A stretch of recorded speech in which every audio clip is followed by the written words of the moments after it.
What up, DC Gang? It's your boy DreadHawk. This your girl, y'all know we back with another video. What we got, baby? Top 3 places you can't go and people who went anyways, part 1.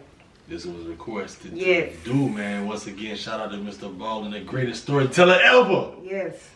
They always dig deep down and get the 411 for it, you know what I'm saying? So, y'all new to the channel, make sure y'all hit that subscribe button. It's free to do. It don't cost nothing. Click on the post notification bells and follow us on Instagram so y'all know when we drop these videos. Ready to get into it? I'm ready. You know I'm ready. Let's go, gang.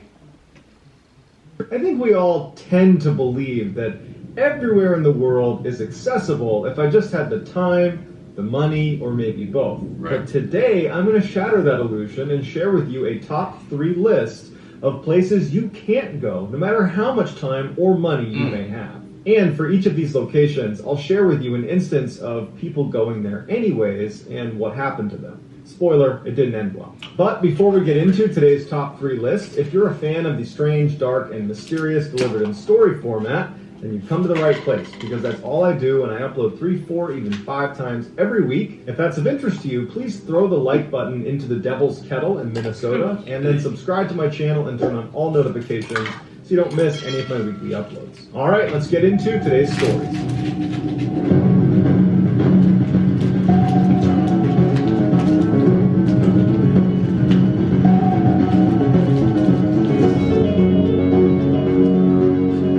This tiny, lush, heavily forested, beautiful island 93 miles off the coast of Brazil that no matter how beautiful it looks, no one will go to this island. In fact, you're not allowed to go to it because the Brazilian Navy has forbid it. So the legend of this island really began in the early 1900s when a local fisherman was off the coast of the island and saw right on the edge of the forest were these beautiful banana trees with all these bananas that were ripe and ready to be picked. And he thought, I can easily pull my boat over to those rocks over there, hop out, grab some bananas, and bring them home, no problem. That'll take me, 10 minutes to do. Right. And so he pulls over by himself to get these bananas. He anchors his boat. He walks up the beach. He climbs up the tree and he starts hacking down some bananas. And while he's up there, he suddenly feels a sharp pain on his rib cage. And he falls out of the tree and he looks down and he's bleeding out of his rib cage because he can see it on his shirt. There's blood on his shirt. Was there a branch that jabbed me in the side? Like, what was that? And he's alone. He's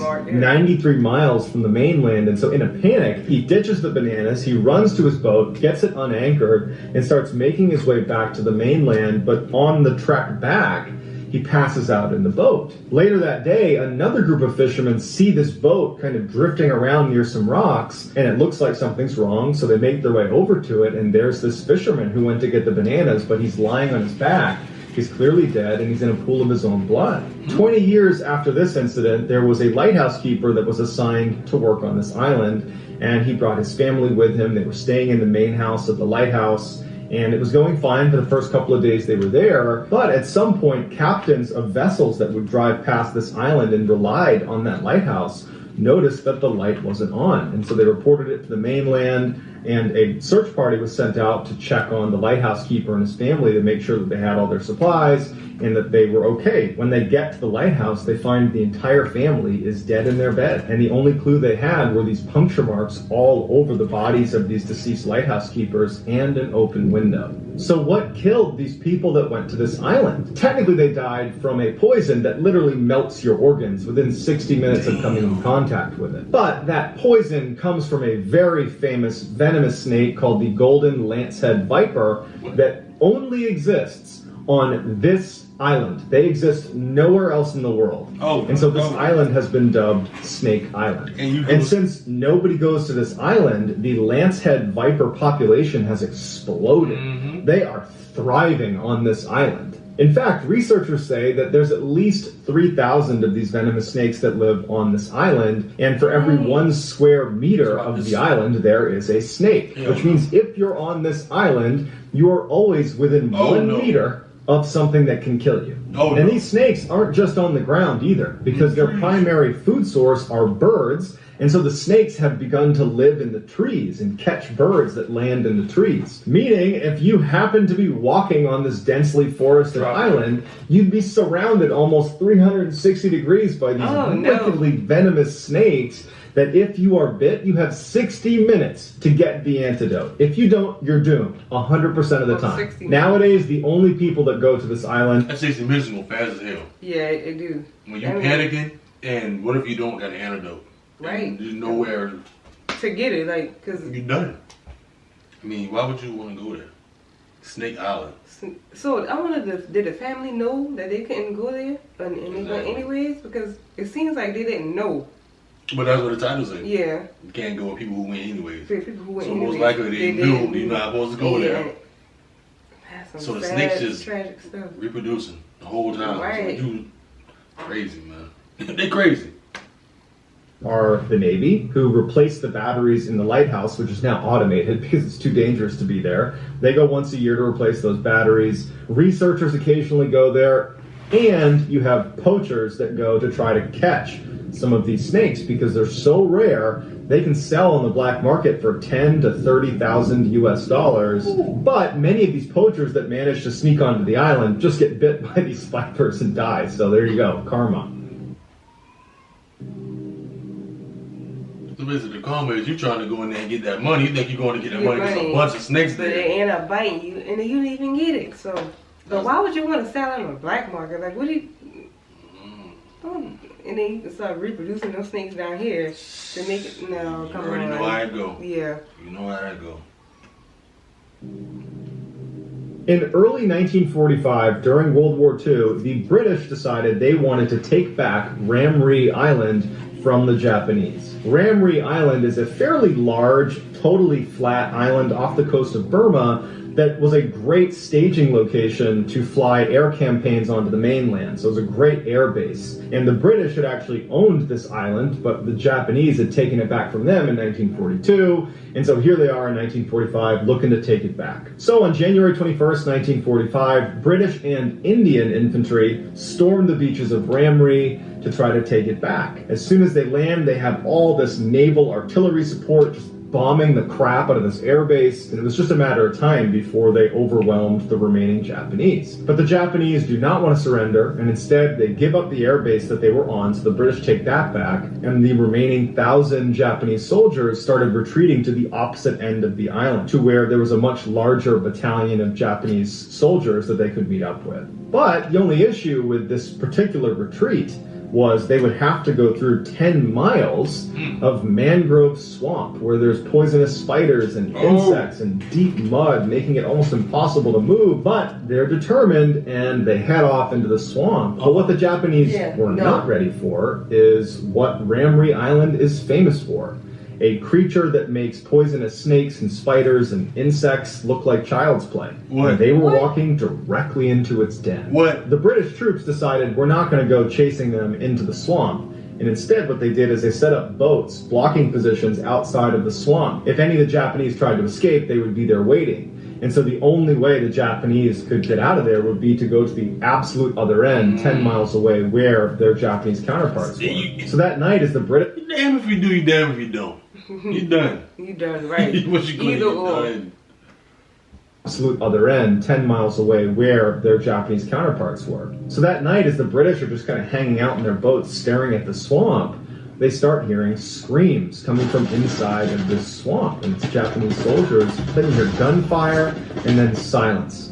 And then it would start all over again, all over this huge swamp. Was just screams, gunfire, silence. Screams, gunfire, silence. And the British are watching this like, do we have troops in there? What's going on in there? What was going on in there is defined by the Guinness Book of World Records as the largest massacre of humans caused by animals. And not just any animal, saltwater crocodiles. These massive man-eating crocodiles can weigh up to 1,000 kilograms or 2,200 pounds. They can grow to be 7 meters in length or about 23 feet in length. And National Geographic has labeled 23 feet.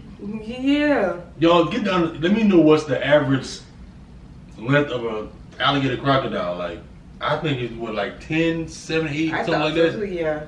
12 maybe. But he said 24. 24, right? 20 something. Damn. 7 meters in length, or about 23 feet in length. And National Geographic has labeled these crocodiles as the most likely to eat a human of all animals.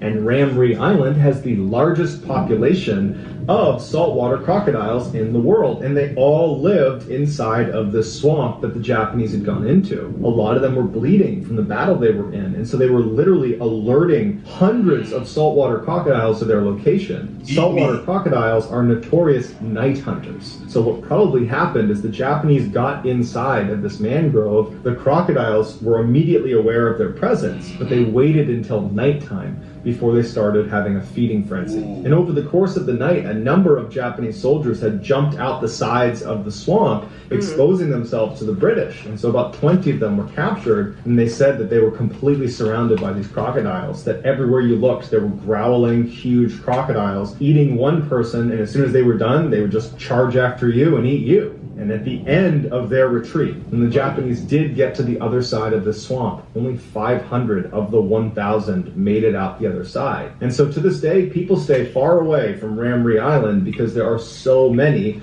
of these man-eating saltwater crocodiles that have no issue ripping you to shreds. Dang. I don't blame him at all, though.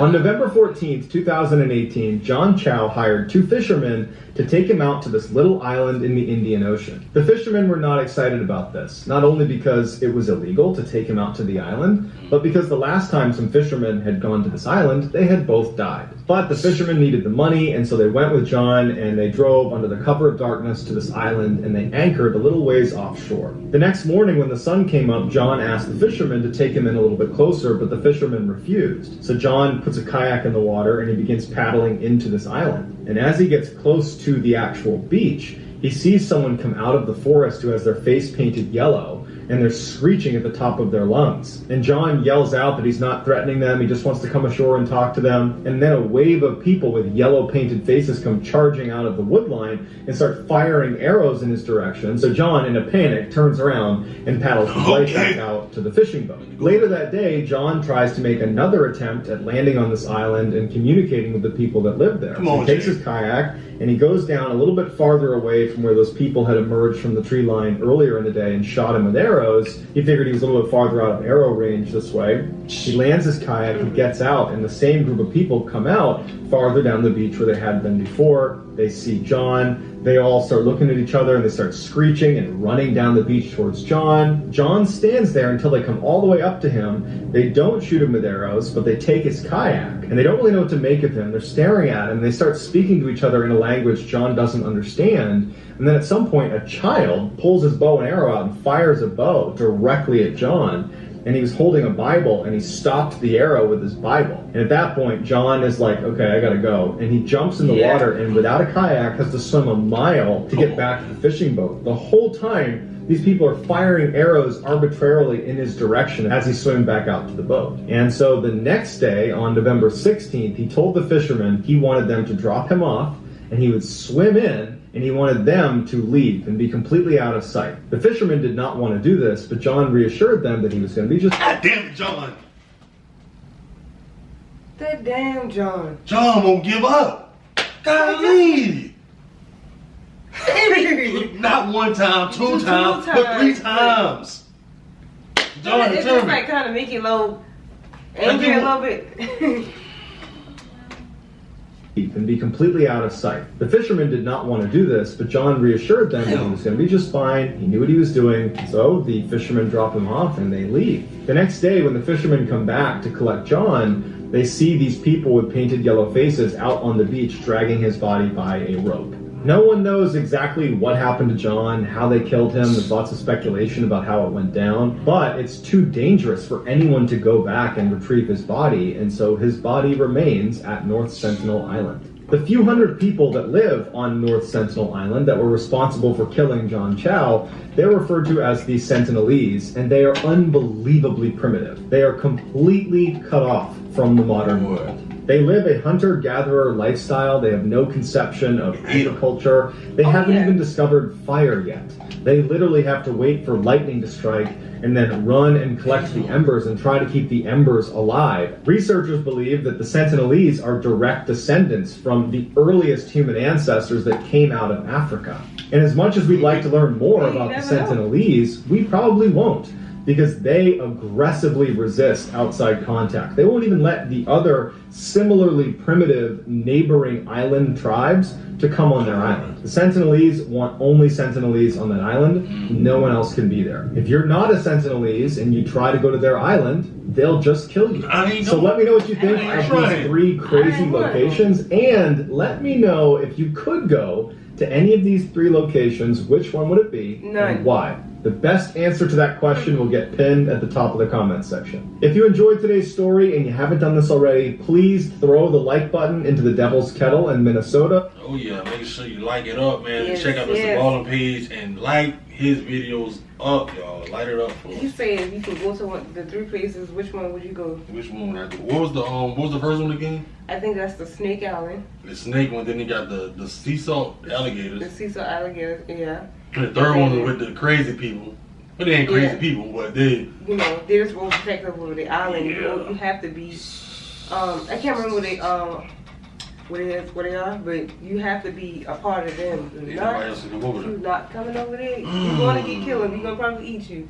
I can't say I don't want to pick... I mean, you got to pick one. So yeah, he said, yeah, snake, alligator, or the people. I think the alligators, because it's probably land somewhere. You think so? I don't know. But then you get stuck up in there, and then you're surrounded by other people like you're not supposed to be over there anyway. And you can't go over the people at because they gonna find you and get you. So you did the snake thing. You get bit and don't even know you don't got bit. And every we walk, there's a snake somewhere. So I don't know. I'm gonna just take a chance. I think I'm gonna take a chance. I'm gonna die anyway, so I'm gonna just go ahead and go with the people the last week. I'm going with the alligators. You going to alligators? Yeah. Quick. That's a quick one to go. I think I'm gonna have to go with the I picked the last one. You got the alligators. Y'all do us a favor, get down in the comment section and let us know which one y'all will pick. Don't leave before y'all let us know which one y'all will pick. Don't say I won't pick. You gotta pick 1, 2, or 3. Also do us a favor, put a like on this video. I got to previously. And explain why you think. Yes, explain why you also pick 1, 2, or 3. We want to know. We get down there and chat with y'all. You know we have family over here. Make sure y'all subscribe to the channel, go to the post notifications. Y'all know we dropping. And if y'all don't know yet, I'm gonna say it one more time for y'all. This your boy DreadHawk. And this your girl Cash. We gonna catch y'all next one.